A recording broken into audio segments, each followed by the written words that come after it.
Muy buenas noches y bienvenidos a la Red Social TV. Como cada martes tenemos como invitados a especialistas en temas de tecnología y hoy tenemos como invitado al director nacional de respuestas a incidentes cibernéticos del Centro Nacional de Ciberseguridad en República Dominicana, Carlos Leonardo. Carlos, muy buenas noches y bienvenido. Hola Samir, muy buenas noches, gracias por la invitación. Un placer para mí estar aquí compartiendo en tu programa.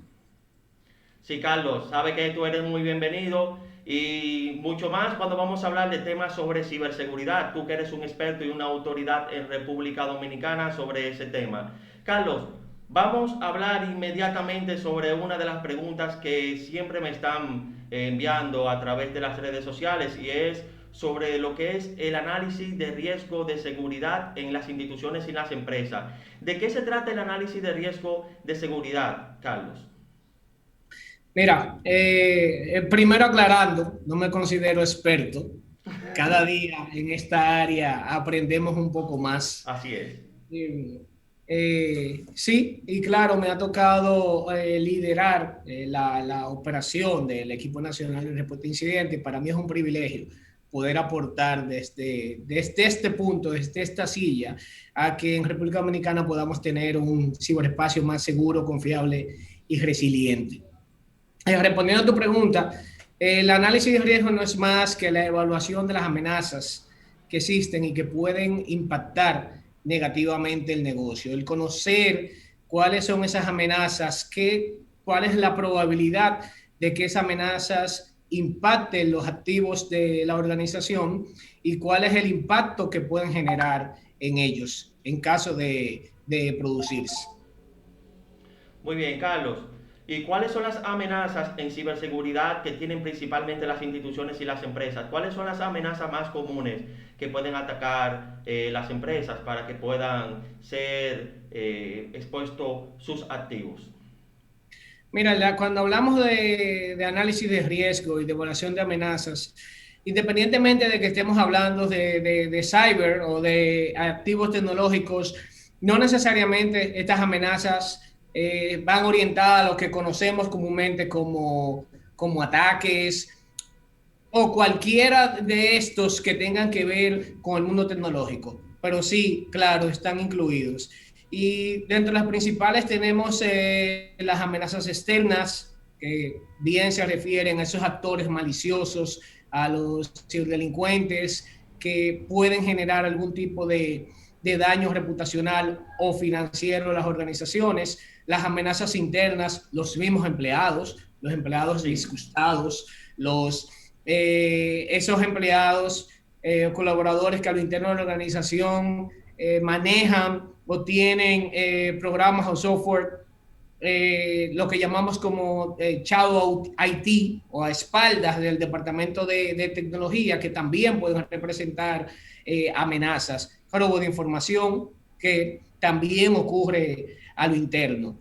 Y también, como te hablaba al principio, esas amenazas que son producto de causas externas como desastres naturales que también afectan los activos tecnológicos de la organización y afectan lógicamente la operación normal de la institución. Muy bien, Carlos. ¿Y cuáles son los riesgos que una empresa tiene al ser expuesta a un ciberataque?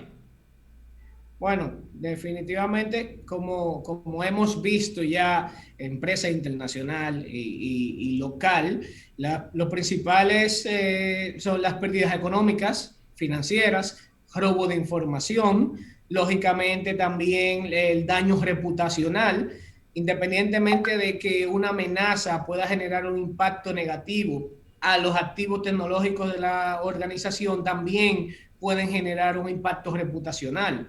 Por ejemplo, si hablamos de una entidad financiera, la reputación es muy importante. Entonces, el daño a la confianza que se pueda generar de cara a los usuarios al uso de los servicios tecnológicos de la organización, definitivamente también es uno de los riesgos a los que están expuestas las organizaciones. Carlos, ¿y qué puede hacer una empresa o una institución para mitigar esas amenazas de ser posiblemente atacada?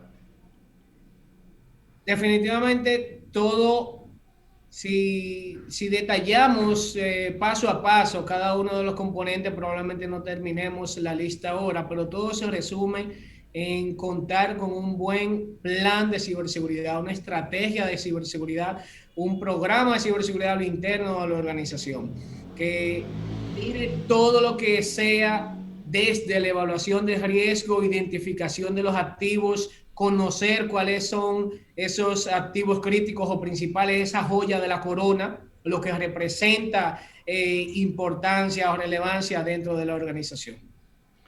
Muy bien, Carlos. Carlos, muchas de las empresas e instituciones piensan que cuando tienen un antivirus o un firewall están 100% protegidos en la red. ¿Tú crees que una empresa o institución está 100% segura en la red? Primero, y yo creo que eso es lo que primero debemos de tener en la cabeza, es que inmediatamente estamos conectados a Internet, a la red, ninguna organización está segura, ningún activo tecnológico está seguro mientras está conectado. O sea, 100% seguro. ¿Qué podemos hacer? Gestionar correctamente ese riesgo, hacer las evaluaciones, hacer esa gestión de vulnerabilidades, hacer un correcto proceso de parcheado, de evaluación de esas amenazas y de cara al usuario, capacitación continua, entrenamiento, concienciación. Si bien es cierto que la mayoría de las amenazas afectan los diferentes activos tecnológicos, gran parte de estas o la mayoría de estas utilizan al ser humano como vector de entrada. Hoy por hoy, el factor humano sigue siendo el eslabón más débil en la ciberseguridad. No importa cuántas cajas tengamos, no importa cuántas políticas a nivel de política de seguridad tengamos implementadas, siempre que el usuario tenga desconocimiento, vamos a sufrir algún tipo de ataque. Excelente, Carlos. Carlos, cuéntanos un poco sobre qué tú piensas sobre el futuro de la ciberseguridad en el mundo y especialmente aquí en República Dominicana. Bueno, el mundo de la ciberseguridad principalmente está cambiando. No vamos a decir que está cambiando recientemente, ya desde hace unos años la visión ha cambiado. Hemos cambiado desde el punto de vista reactivo hasta a ser más proactivos, de hecho. Muy bien. Ya no hablamos de atender o responder ante esas amenazas o esos incidentes que se generan. Hablamos de gestionar los riesgos, de identificar esas amenazas antes de que ocurran, a tener un correcto programa de educación, como dije anteriormente, de concienciación y de generar ese conocimiento a lo interno. Estamos hablando del uso de herramientas o de tecnologías como la inteligencia artificial para detectar comportamientos, no solamente hechos o procesos que se ejecutan, sino ese comportamiento que realizan las diferentes amenazas, entender cómo funcionan. Ya nos estamos enfocando más en hacer ese proceso de inteligencia de amenazas, de qué puede estar pasando en otra parte del mundo y si eso puede afectarme a mí en algún momento. O sea, y todo se resume en ser más proactivos que reactivos. Muy bien. Carlos, como director general de respuesta a incidentes cibernéticos en el Centro Nacional de Ciberseguridad en República Dominicana, cuéntanos de qué trata el Centro Nacional de Ciberseguridad aquí en República Dominicana, cuáles son sus tareas, cuáles son sus actividades y qué aporte nos da esa institución al Estado Dominicano y también a las instituciones como empresas dominicanas. Adelante. Bueno, el Centro Nacional de Ciberseguridad fue creado a través del decreto 230-18. En el año 2018 iniciamos operaciones a final de ese mismo año, o a principio de 2019, donde se aprobó un plan de acción. Ese, Todo esto es creado en la Estrategia Nacional de Ciberseguridad, que precisamente emite ese decreto. Y esta Estrategia Nacional de Ciberseguridad tiene cuatro pilares. El primero es fortalecimiento institucional y fortalecimiento legal. ¿Qué estamos haciendo? Creando esas normativas, revisando esas legislaciones actuales, esas leyes que tenemos actualmente, principalmente la ley de crímenes y delitos de alta tecnología, que data ya de 13 años de antigüedad, donde Muy estamos bien. incluyendo esas nuevas conductas que hace 13 años no existían y que hoy en día tienen una alta presencia debido a los mismos avances tecnológicos. El pilar número 2, que es el de protección de infraestructuras críticas, que ahí es donde el equipo nacional de respuesta a incidentes cibernéticos se encarga de crear esos estándares de ciberseguridad para que las organizaciones gubernamentales tengan ese mínimo aceptable de normativas a lo interno. Y nos encargamos también de hacer el análisis de vulnerabilidades, emitir las alertas y boletines de esas amenazas emergentes, también de hacer esos informes, análisis de estas mismas amenazas para entender el comportamiento, entender hacia dónde se va moviendo. Tenemos el pilar número 3, que es el de concienciación, educación y cultura, donde buscamos incluir esos programas de ciberseguridad desde los niveles más básicos, en la educación básica, hasta los niveles de educación superior. Y no solamente en los pensos educativos, sino generando conciencia a la sociedad en general.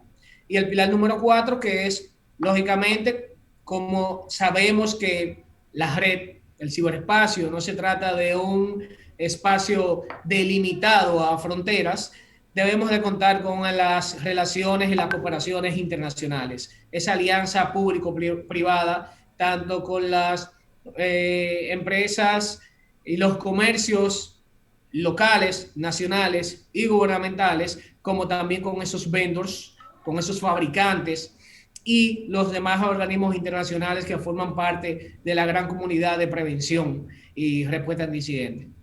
Entonces, el Centro Nacional de Ciberseguridad tiene dos grandes direcciones, una que es la Dirección de Estrategia de Ciberseguridad, que es la que se encarga de mantener viva ese plan de acción Muy bien.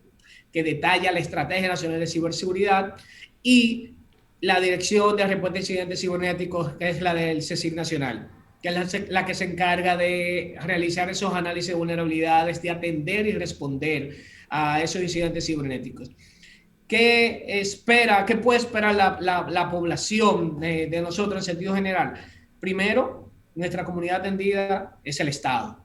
Sí. Es nuestro principal cliente, nuestra principal responsabilidad. Nosotros, y a mí me gusta explicarlo de una manera muy fácil. A veces no, no lo explico de una manera muy técnica, simplemente me limito a decir, nosotros somos los bomberos de las computadoras, el 911 del ciberespacio. Entonces, en ese sentido, nosotros estamos prestos, tenemos la misión de atender, de proteger las instituciones de gobierno principalmente y de responder ante la ocurrencia de algún incidente cibernético en alguna de ellas y, lógicamente, asistirles para lograr la recuperación rápida y oportuna de los servicios esenciales. Y Muy de cara a bien. la población, que ya ahí no tenemos una responsabilidad, un alcance total, población general y sector privado, bueno, y realizamos la labor de boletines, de alertas, de compartir información. Si algo es clave en ciberseguridad para poder gestionar correctamente los riesgos y mitigar las diferentes amenazas, es contar con información rápida y oportuna. Nosotros desde el Centro Nacional de Ciberseguridad compartimos todos los indicadores de compromiso, los diferentes hallazgos, las diferentes tendencias y esos diferentes indicadores que detectamos a través del proceso que realizamos de monitoreo y de consumir de distintas fuentes de información, toda esa data para que las organizaciones, tanto públicas como privadas y sociedad en general, pueda conocer y pueda tomar las medidas preventivas del lugar. Carlos, ahorita tú hablaste que existe lo que es el eslabón más débil, que son los humanos, en este caso los usuarios en el Internet, en las instituciones y en las empresas. El Centro Nacional de Seguridad tiene en agenda o ya está llevando a cabo algún programa de educación para protegerse en la red y cómo llevar a cabo medidas y buenas prácticas en la red?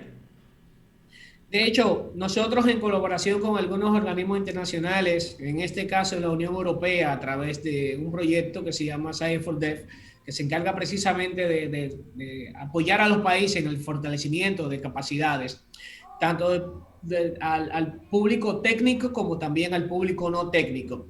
Nosotros primero, para ese público técnico, para los responsables de seguridad de información de las distintas organizaciones, estamos ofreciendo un programa de capacitación, de fortalecimiento de capacidades en las principales plataformas. Hemos realizado una muy buena alianza también con algunos vendors, donde estamos también creando esas capacidades en el uso de esas plataformas orientadas a la seguridad. Muchas veces las implementamos en nuestras organizaciones, pero no necesariamente aplicamos los controles correctos. A veces por desconocimiento de funcionalidades o bondades que tienen esas plataformas.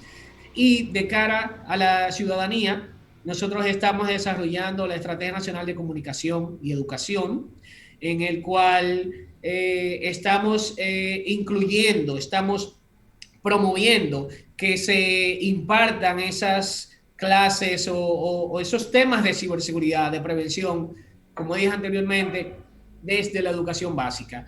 Nosotros hemos lanzado el centro algunas campañas orientadas a padres, a educadores, a estudiantes, a manejadores de redes sociales, community managers, sobre cómo protegerse, sobre cuáles son los principales riesgos y cuáles son las medidas de ciberseguridad que deben de tomar.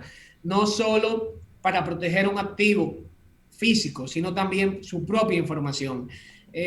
Algo que lo que debemos de romper es que la mayoría la mayor parte del ciudadano entiende, yo no uso tecnología, yo no tengo una empresa, no tengo una organización a la cual me pueda ver afectado, pero todos utilizamos un dispositivo móvil, todos utilizamos redes sociales y debemos entender que nuestra información también es valiosa.